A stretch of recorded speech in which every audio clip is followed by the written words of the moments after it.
With the end of the decade, there comes the obvious question. What were the best games of the decade? Well, Austin Andron and myself sat down to discuss this very topic. We limited ourselves to one release from each year, and attempted to assemble a list that represents what we felt was our favorite games from the past 10 years. So without further ado, this is Bombchoo's Top 10 Favorite Games of the Decade.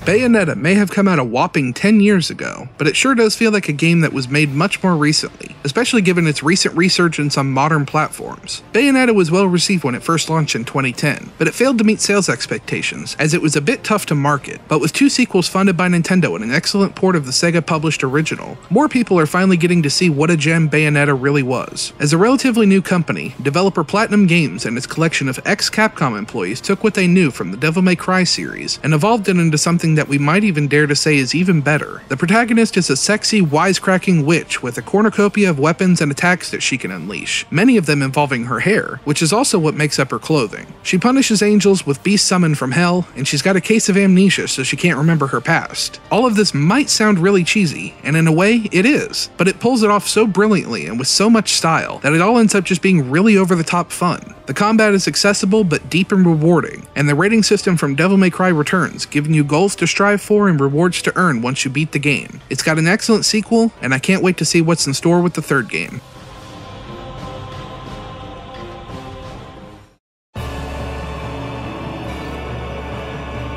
Dark Souls is the game that was so good, it created a genre. Sure, Demon's Souls came before it, but it wasn't until 2011's Dark Souls that From Software refined the type of game they were trying to make into something truly spectacular. Dark Souls excels at so many different aspects, it completely overshines the few parts of the game that aren't so great. The combat is incredibly satisfying, while continuing almost throughout the entire game to be challenging but fair. Sure, the game will throw the occasional bullshit death at you, but it's very rare and it's often avoidable, as long as you're paying attention. The world and level design in Dark Souls is among the best we've ever seen. Everything revolves around Firelink Shrine, and exploring the surrounding areas gives the player a feel for the world, as everything is almost exactly where it should be spatially. Areas aren't simply connected by nebulous loading zones. Instead, the world feels like it was very meticulously pieced together. Every time you unlock a shortcut or reveal a new path back to an area you were at previously, it gives the player this amazing feeling of accomplishment. Everything about the level design pieces itself together perfectly as you explore your surroundings, so much so that, even without an in-game map, the player almost never feels lost. While there are some legitimate criticisms for the story, it's one of our favorite aspects of the game.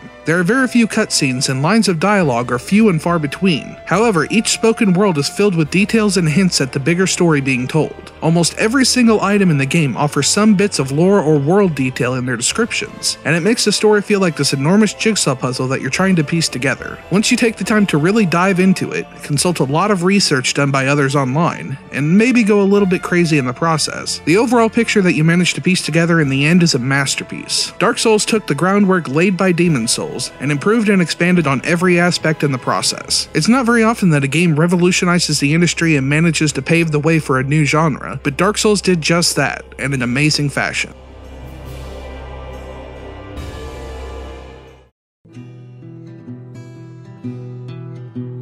Storytelling can be hard to pull off in games. The interactive nature of gaming can make telling a compelling story very tricky, though there are a lot of games that have done it well. However, it's hard to top Season 1 of Telltale Games' The Walking Dead. On the surface, nothing about this game sounds like it should work as well as it does. First and foremost, it's a licensed game based on a TV show, which sounds like the perfect recipe for shovelware. Second, one of the main characters is a very young child, which often leads to disaster if the writing isn't up to par. Third, it's a point-and-click adventure game, a genre long derided by all but the most hardcore of fans. However, Telltale put together something truly magical with The Walking Dead, mostly on the back of the game's strong writing. Players take control of Lee, a man with a questionable criminal past who is thrust into a zombie apocalypse. Lee is soon tasked with taking care of the young girl Clementine, who is one of the game's best characters. While you wander through the environment solving simple puzzles, the more important parts are when Lee is teaching and raising Clementine for the new world they find themselves in. The dialogue choices make it feel like you're shaping the story, teaching Clementine what you think she needs to know in order to survive, and helping your ragtag group of survivors find their way to safety. As the story unfolds, the players find themselves caring for Lee and Clementine, and wanting to help them find some kind of happiness in this bleak world. Of course, it's a zombie story, so people are going to die. While some of the deaths don't always have the emotional weight you might want, the story still manages to pull off some truly unexpected moments, and deliver some devastating gut punches in the process. The final chapter of the first season is such a perfectly delivered finale to the story, and even thinking about the final moments make us want to cry again, not to mention how much it destroyed us the first time we played it. While future seasons of The Walking Dead failed to reach this same high, and future games like The Wolf Among Us further refine this style of game, the first season of Telltale's The Walking Dead stands tall as a testament to the power of storytelling in games. It's occasionally funny, perfectly paced, and truly heartbreaking to experience, but something that everyone needs to play.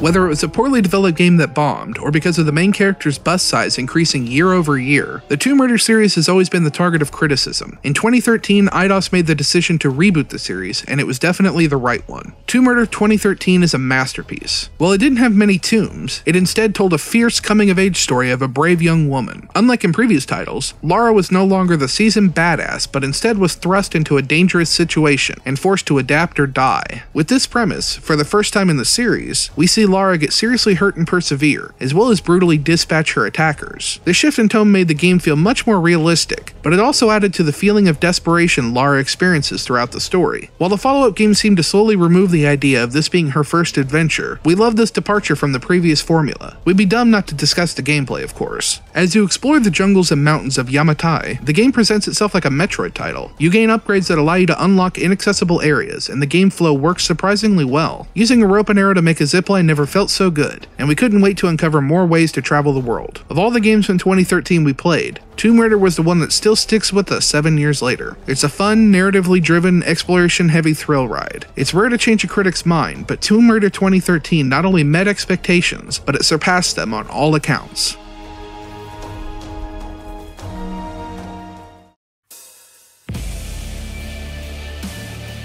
Prior to 2014, Wolfenstein as a franchise had been run through the mud. What started as a pioneer entry in the first-person shooter genre had devolved into a series of mindless, forgettable shooters. This all changed with Wolfenstein: The New Order. Machine Games took the world of Wolfenstein and the character of BJ Blazkowicz, and decided they wanted to make the players actually care about the characters and world. The very idea of that seemed ridiculous at the time, but Machine Games proved to everyone that with a love for the source material and a good writing team, anything is possible. Wolfenstein: The New Order's gameplay is the top-of-the-line modern shooter, and almost serves as a blueprint for 2016's Doom. Fast-paced, frenetic, and packed with big guns that make things go boom. Stealth is an option, and it's definitely a valid one, but there's nothing quite as satisfying as kicking in the door, wielding 2 massive shotguns, and blowing away every last Nazi in the room. However, as exciting and well-executed as the gameplay is, the story has always been the most amazing part of The New Order. In the past, BJ Blazkowicz was a shallow character at best. His main purpose to be a face at the bottom of the screen to indicate damage or provide a blank slate protagonist for players to project themselves on. With The New Order, Machine Games remade Blazkowicz from the bottom up. We are shown a man who has been fighting against the Nazis for a long time, and this war is finally starting to take its toll. The Nazis have turned the tide of the Second World War with the use of futuristic tech and weapons, and it's up to Blazkowicz and his group to try and fight back. You aren't just rooting for the good guys and booing the bad guys, despite the very black and white nature of the protagonist and antagonist of the story. Instead, you're rooting directly for BJ Blazkowicz, as you want to see him win the war he's been fighting for decades now. The story goes through some truly ridiculous moments and set pieces, including underwater bases, secret Jewish superweapons, and a Nazi base on the moon. The New Order has a great sense of humor, and without a doubt it will have you laughing quite a bit. However, even with the game's great sense of humor, it isn't afraid to get dark and serious, and spends more time showing us the bleak and hopeless world that has come to fruition at the hands of General Death's Head. The New Order was our favorite story told in 2014, and it just happened to be told through one of the tightest and most satisfying first-person shooter experiences of 2014 as well.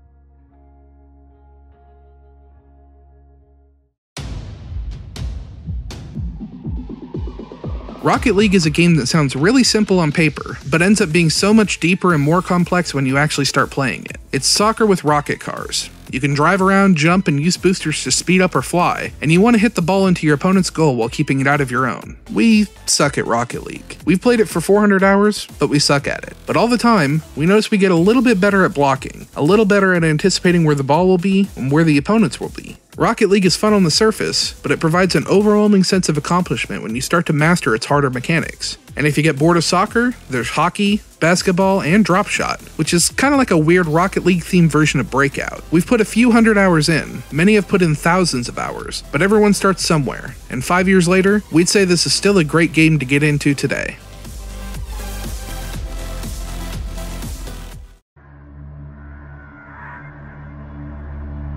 Doom 2016 wasn't supposed to succeed. While it bears the name of its genre-defining predecessor, the idea of going back to a more simple story and arcadey multiplayer didn't bode well for its year of release. Games like Call of Duty and Battlefield had changed the FPS genre to where fans expect a single-player campaign with lots of narrative, and a multiplayer mode with tons of skills, progression, and realism. Even with the odds stacked against it, once Doom was released, it was obvious that for years we were fed appetizers while waiting on the main course. Doom 2016 kicks off by almost parodying other titles in the genre, with the main character getting out of bed, murdering a guy, and then the game just begins. No long intro to establish the world, you're just Doom Guy, out to save civilization yet again. The gameplay is the main star of the title, with quick frenetic combat and a small upgrade system allowing you to change how you jump, execute enemies, or replenish ammo. The developers set out to make a game where you never have to stop moving as you run and gun, and they absolutely nailed it. The multiplayer was also super fun and well executed. While we didn't spend as much time in multiplayer as the single player, every match we played was fun if not frustrating at times. We really loved being able to turn into a demon and rain down chaos on the other team. That addition, along with all the effort they poured into Doom 2016, made this a fantastic return to form. We can't wait to see if Doom Eternal can continue that legacy.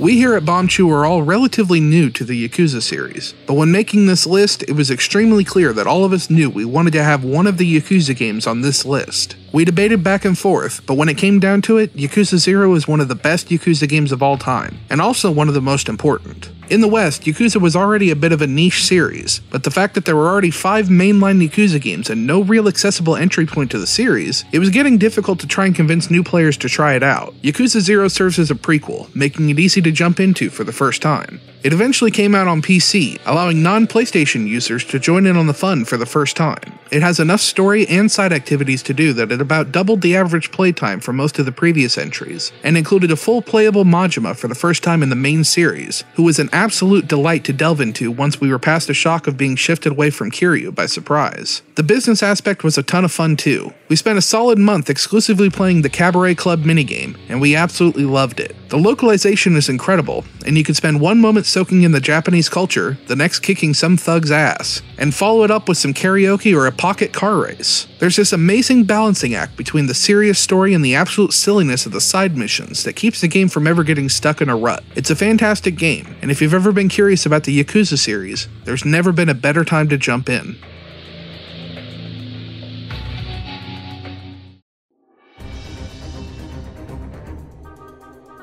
We love Monster Hunter. It was over a decade ago that we were first introduced to the series, and we were instantly hooked. Monster Hunter World was the return of the series to console after years of being confined to handheld. When it was first released, Austin and Andron easily spent 100 hours just grinding up monsters to take down bigger ones. There are not many games where both single player and multiplayer are both equally fun and challenging to play. There are also not many games where every time you play, even if just for an hour, you can have significant progression for your character. Monster Hunter World does both of these things and so much more. This entry also got rid of a lot of key annoyances the series has had for years. Whetstones are now infinite, armor spheres are even easier to get than before, and the weapon tree is fully fleshed out. If you're not a fan, those changes won't mean much to you. Take our word for it though. Those adjustments made this game far more accessible and streamlined compared to the games that came before it. If you've ever wanted to jump into the series but weren't sure where to start, Monster Hunter World is a great place to start and stay.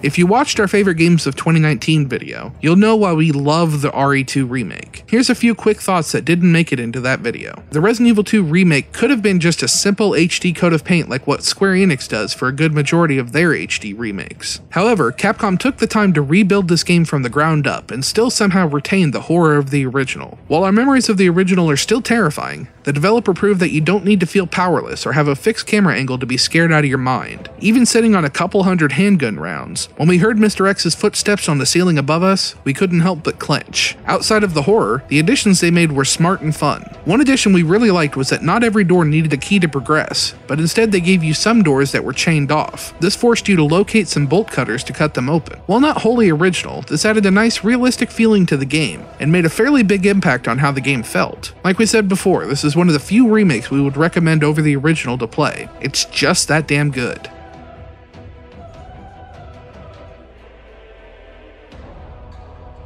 A big shout out and thank you to Michael Slater and all of our other glorious patrons over on Patreon. Your support means the world to us.